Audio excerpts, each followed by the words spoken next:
Bas, Mga masasamang tao at tiwali ang tutumbahin mo. ibabol sa mga kasama mo.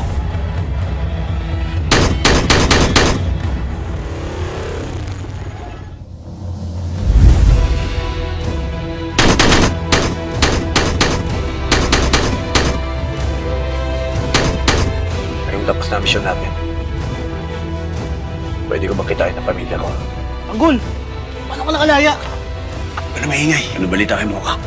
Nag-asawa na. Big time na. Dun sa may Rojas, nakatira sa may mansyon. Sino ka? Tanggol? Paano ka nakalaya? May mga tao po nag-uutos sa akin. May mga katungkulan po dun sa kulungan para pumatay ng tao. Lalo ka mapapasama niyan at ngayon pumapatay ka na! Bakit? Naipit na